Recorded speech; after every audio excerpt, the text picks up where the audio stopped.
Buenos días. Bueno, en esta ponencia voy a realizar un breve recorrido por la importancia estratégica de Canarias desde la Baja Edad Media hasta la actualidad. Bueno, comenzaré con una breve introducción sobre los factores que han influido en este proceso histórico y a continuación me centraré en 5 grandes etapas. Ustedes ya han visto las 2 primeras con Manuel Lobo y por tanto yo pasaré de forma más rápida por esas primeras etapas y me centraré más en las 3 siguientes, que están dedicadas a la historia contemporánea. Y al final pues intentaré concluir con algunas constantes históricas que se pueden deducir de esta evolución histórica. Bueno, cuando hablamos de los factores que influyen en la importancia geoestratégica de Canarias, hay uno que es fundamental y que, como diría Fernán Braudel, es prácticamente inmutable, que es la geografía. Es decir, el archipiélago ha estado siempre enclavado en el mismo sitio, aunque con cierta frecuencia en los mapas suele cambiar de situación, como pueden ver ustedes en la imagen. Pero bueno, bromas aparte, lo cierto es que esa situación geográfica es la que ha determinado la importancia del archipiélago y al mismo tiempo ha sido una de las causas que ha incidido en su vulnerabilidad. El segundo factor importante es el desarrollo tecnológico, que no solo revaloriza al primero, es decir, no solo revaloriza su valor estratégico, sino que también ha contribuido al aumento de la gravedad de las amenazas que se ciernen sobre las islas. El tercer factor es la política internacional, concretamente los intereses de las grandes potencias, y en especial el balance de fuerzas económicas y navales que se establece entre ellas. Y finalmente, otro factor a tener en cuenta ha sido la política exterior española, tanto en lo que se refiere a la lucha por la hegemonía o incluso la defensa del imperio en la Edad Moderna, como a la defensa de la neutralidad y la soberanía española en el archipiélago en la Edad contemporánea. Bueno, la primera etapa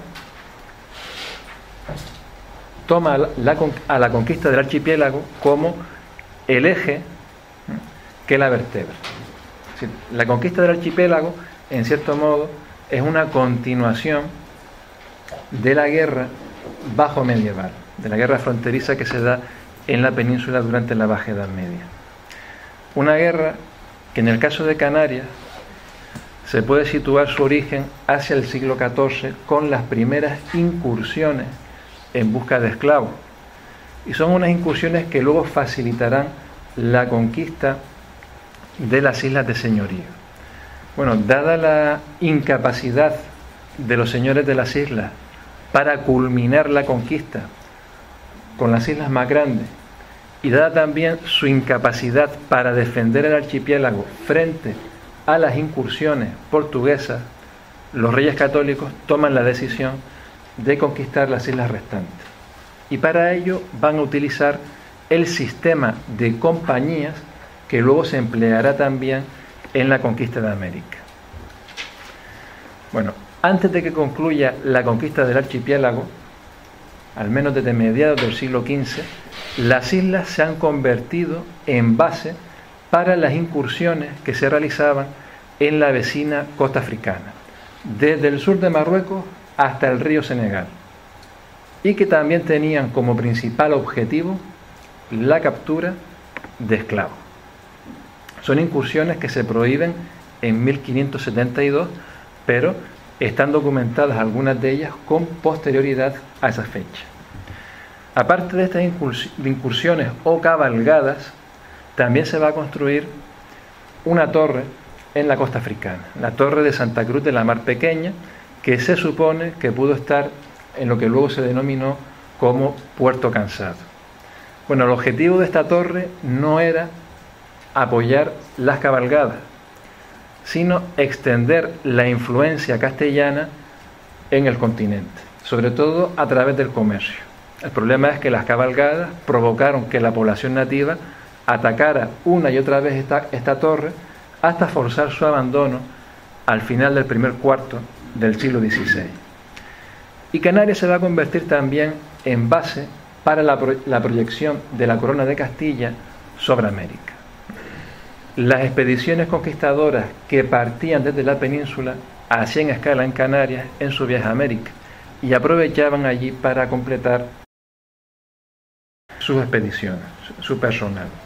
Bien, la corona limitó el reclutamiento de isleños durante la conquista para evitar el despoblamiento de las islas. Pero más tarde, sobre todo en el siglo XVIII, va a recurrir al reclutamiento de soldados en el archipiélago y sobre todo al envío de familias hacia América para mejorar la defensa de los territorios más expuestos a la acción de las potencias coloniales rivales. Estamos hablando de Luisiana, Texas, Santo Domingo o la zona del Río de la Plata. Allí vamos a encontrar a numerosas familias canarias que se asentaron allí para contribuir a la defensa de esos territorios. Bueno, antes de que concluya esta etapa, comienza la segunda, en la cual se revaloriza el archipiélago como punto de escala en la ruta que conducía hacia el nuevo imperio en América. Y fruto de esa revalorización va a ser también la serie de ataques que sufren las islas desde el siglo XVI hasta principios del siglo XIX. Aquí tienen en las imágenes los dos más importantes: el ataque holandés a Gran Canaria en 1599 y el ataque británico a Tenerife en 1797. Bueno, la revalorización no es difícil de comprender. Canarias era la última escala en la ruta hacia las Indias y por tanto la última ocasión para conseguir víveres y agua en un viaje que duraba entre 20 o 30 días. Esto hizo que el archipiélago adquiriera cierto valor, cierta importancia también de cara al comercio y sobre todo el contrabando con los nuevos territorios en América. Y fruto de esa revalorización también se produjo una serie de ataques por parte de armadas y corsarios de las potencias enemigas de la corona española que tenían como objetivo las islas. Ahora bien, el objetivo principal de estos ataques no era conquistar de forma permanente las islas, sino solo la obtención de botín. Los historiadores debaten sobre si hubo alguna excepción a esta regla, y posiblemente las dos excepciones fueran los dos ataques que les acabo de mencionar y que vimos en las imágenes: el inglés a Tenerife en 1797 y el holandés a Gran Canaria en 1599. Aparte de los ataques de armadas y corsarios europeos, también se producen frecuentes ataques por parte del corso berberisco. Son ataques que inicialmente se hacían como represalia contra las cabalgadas que desde las islas azotaban la costa africana y que van a tener como principal objetivo la captura de esclavos. Se inician en el último tercio del siglo XVI y durarán hasta mediados del siglo XVIII. Sus principales objetivos: las islas más orientales, Lanzarote y Fuerteventura, las más expuestas y también las más indefensas frente a estas agresiones. Simplemente como ejemplo, en el caso de Lanzarote, los corsarios berberiscos ocuparon 4 veces la isla en un periodo de menos de 40 años, llevándose a gran parte de la población para venderla como esclavos. Bien, frente a esta situación de indefensión, el archipiélago carecía de una defensa adecuada. No existía una defensa naval permanente, tan solo alguna escuadra que la corona mandó en el siglo XVI puntualmente, o los corsarios que se improvisaban en las islas y que eran totalmente inútiles frente a las grandes escuadras de navíos de línea y fragatas. Por tanto, la defensa recayó en un sistema de milicias que siempre adoleció de falta de personal, falta de preparación y falta de medios. Con lo cual el sistema pues, funcionó relativamente bien en Gran Canaria y Tenerife, pero no tuvo tanta suerte, no fue tan afortunado a la hora de defender las demás islas, sobre todo las más orientales. Bueno, con la pérdida del imperio, con la pérdida de las colonias, se desvaloriza el archipiélago, pero en las últimas décadas del siglo XIX vuelve a cobrar importancia para las grandes potencias, como consecuencia del triunfo de la navegación a vapor y de la carrera imperialista por África. Y también como consecuencia de esta revalorización estratégica se realiza un gran esfuerzo para la defensa de las islas. Bueno, aquí tienen dos ejemplos.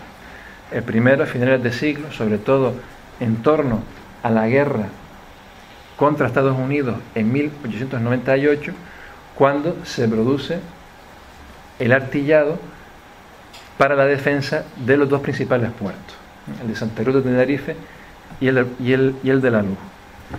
Y luego, en la Segunda Guerra Mundial, se intenta por primera vez llevar a cabo una defensa naval permanente del archipiélago.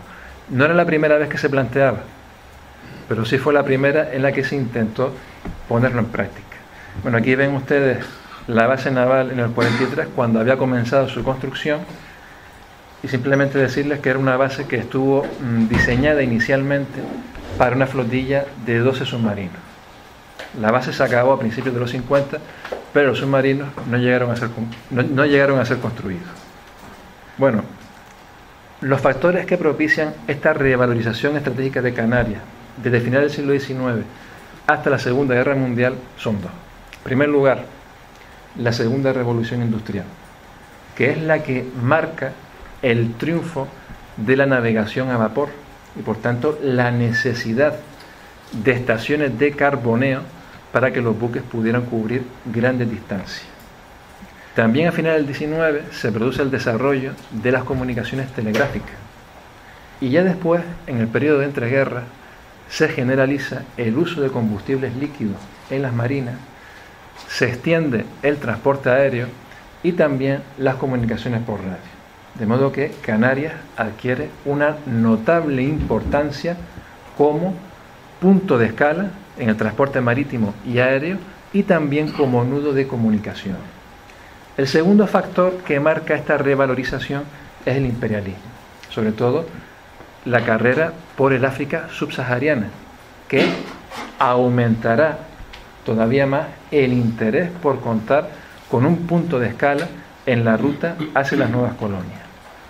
No obstante, y a pesar de este creciente interés para las grandes potencias, hay que tener en cuenta que España en ese momento se ha convertido en una pequeña potencia, sobre todo tras la pérdida del Imperio americano y al quedar rezagada en el proceso de industrialización.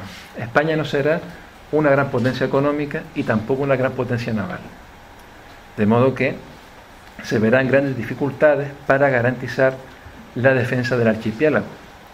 De hecho, la política exterior española en la edad contemporánea, sobre todo después del desastre del 98 y hasta la guerra civil, va a estar muy influenciada por las grandes potencias, especialmente Francia y Gran Bretaña, hasta que en la guerra civil se da un giro de 180 grados, cuando el nuevo régimen se alinea con Italia y Alemania en un intento de conseguir una redistribución colonial más favorable.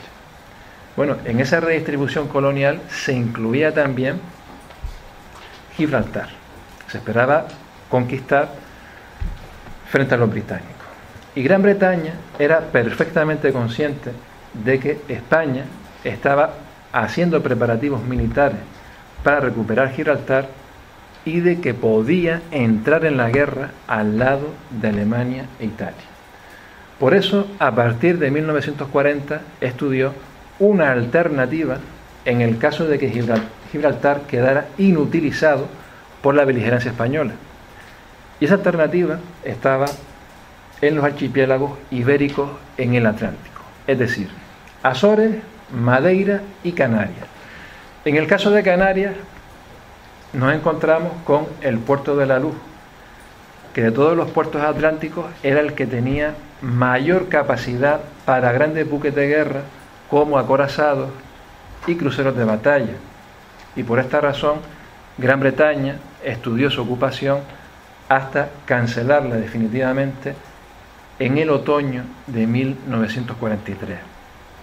Además de Gran Bretaña, el Tercer Reich también se interesó por el archipiélago. Cuando Francia firma el armisticio con Alemania a final de junio de 1940, el Tercer Reich ve la ocasión para construir un gran imperio colonial en África Central. Bueno, para la defensa de ese imperio era necesario contar con una serie de bases situadas en el noroeste de África, y Canarias iba a ser una de ellas. Por tanto, cuando el gobierno español negocia su entrada en la guerra en septiembre de 1940, Alemania solicita que le entregue una de las Islas Canarias para establecer una gran base aeronaval. El gobierno español rechaza la petición, tampoco la rechaza con demasiada contundencia, pero lo importante es que el gobierno alemán no insiste. No obstante, y a pesar de ese rechazo, el gobierno español sí consintió que la Marina alemana se apoyara en los dos principales puertos canarios para sostener su esfuerzo bélico en el Atlántico. En el caso del puerto de la Luz y del puerto de Santa Cruz de Tenerife, se prepararon buques de abastecimiento para los cruceros auxiliares alemanes en el Atlántico Sur y el Océano Índico. Se preparó también una serie de buques que intentaban romper el bloqueo regresando a Europa, y sobre todo, y en el caso del puerto de la Luz, se permitió la entrada de 6 submarinos en 1941 para tomar provisiones y combustible dentro del puerto, sí, incumpliendo claramente las obligaciones que imponía la neutralidad.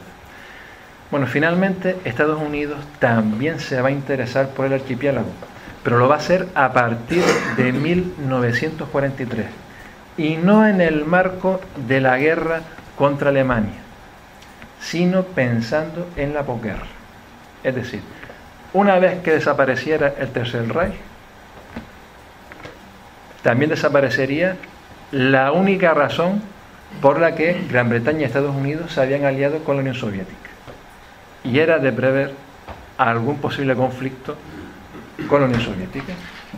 Bueno, pues en previsión de ese escenario, Estados Unidos contaba con desplegar su fuerza aérea estratégica cerca del continente europeo.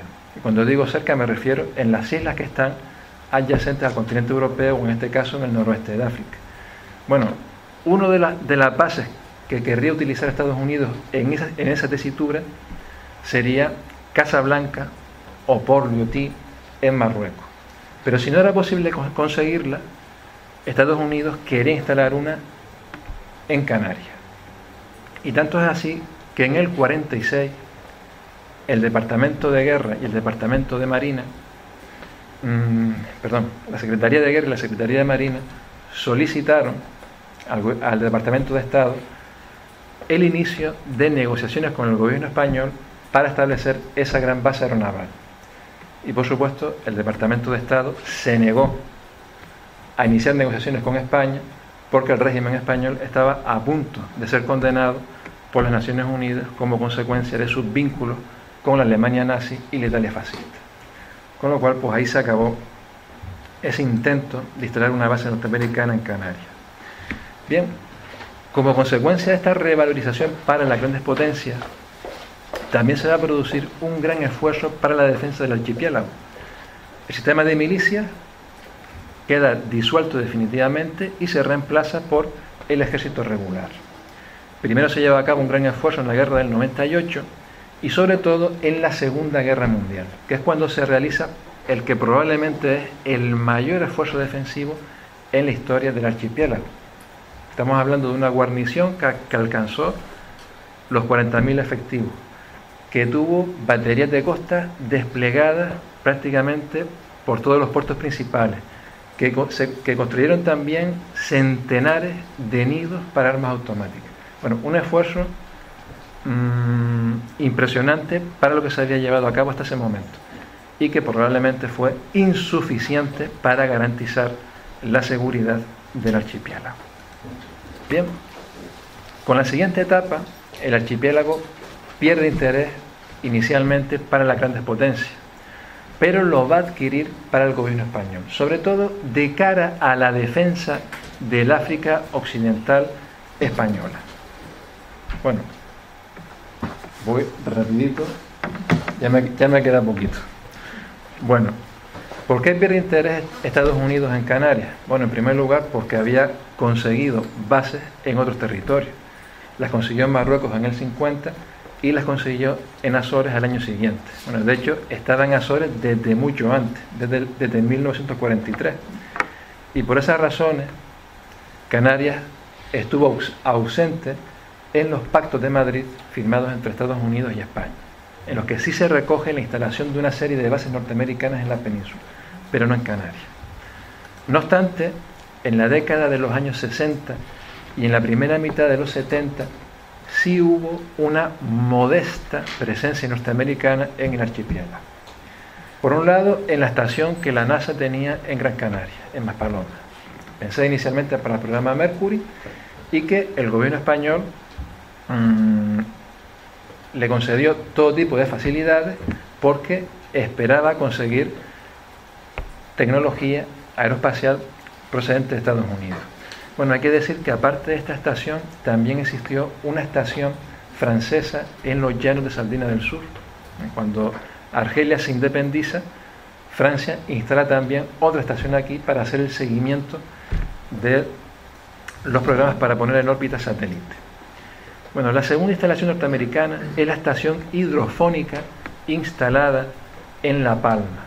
Bueno, es una estación que está poco estudiada, que oficialmente tenía como finalidad estudiar los cetáceos, pero cuya misión real era participar en las pruebas con misiles Polaris y Poseidón que se hacían al otro lado del Atlántico.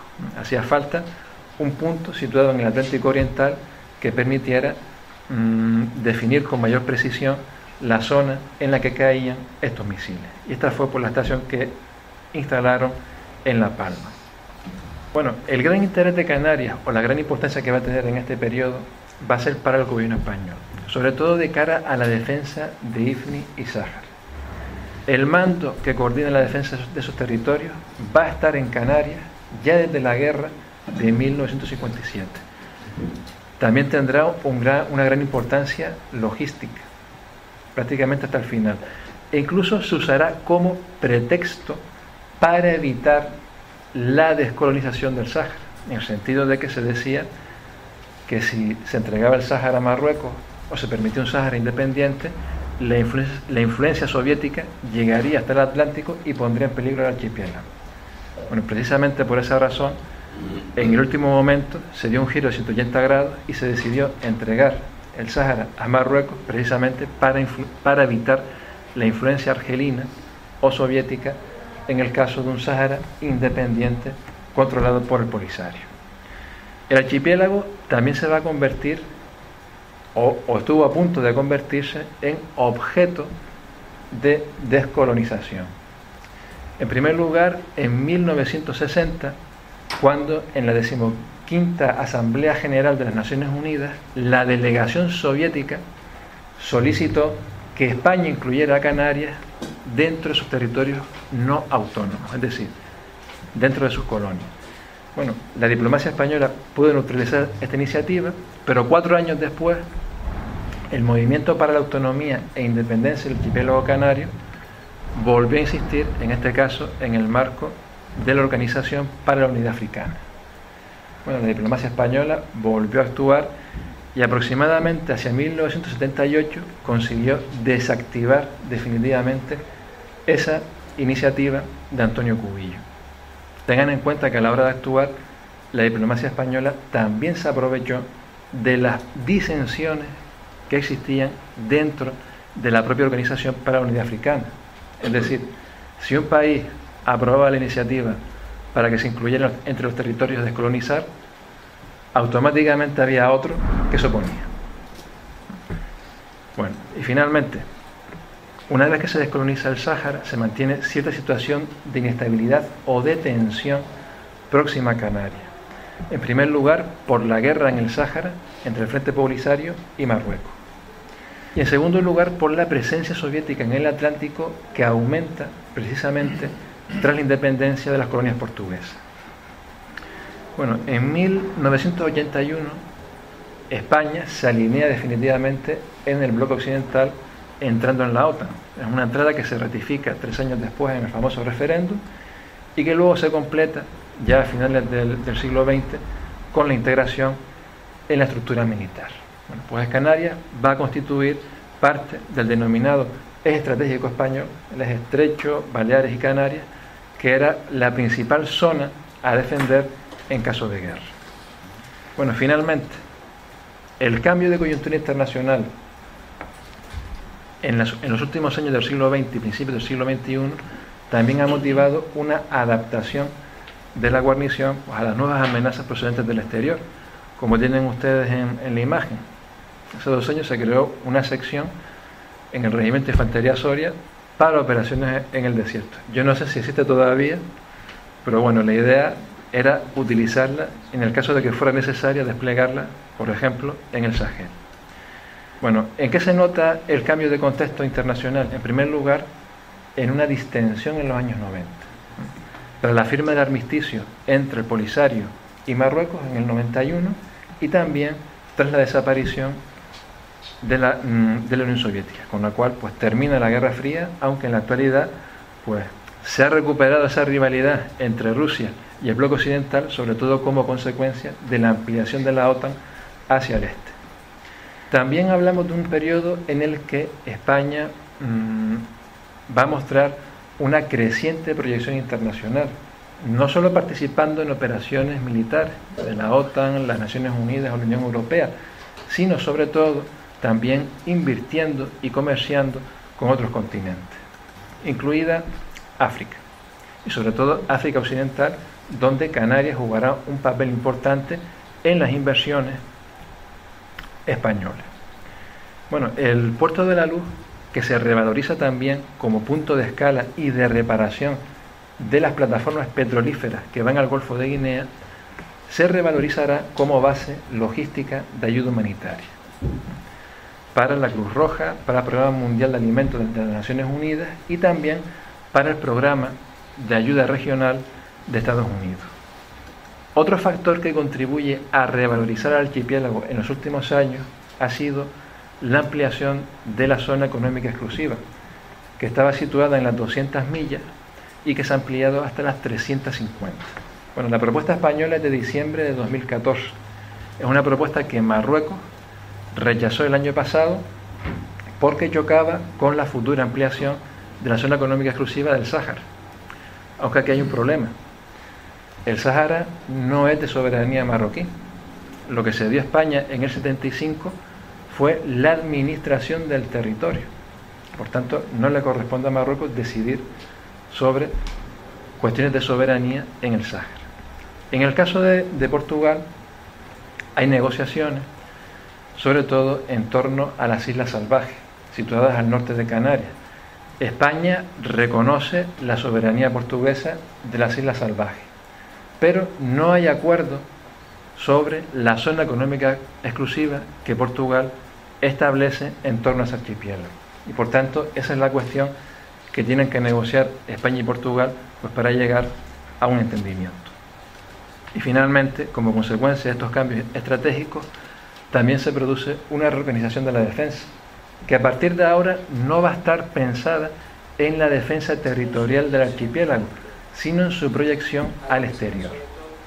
Algo que se ve sobre todo en la creación de la Brigada de Infantería Ligera Canarias en el 2008, o en la reorganización del Ejército de Tierra el año pasado en forma de brigadas polivalentes, en la cual pues, se supone que la Brigada de Infantería de Canarias podría ser desplegada, si fuera necesario, en el Sahel, donde precisamente la extensión del yihadismo, aprovechando la debilidad de los estados de la zona, pues ha creado una situación de amenaza y de inestabilidad.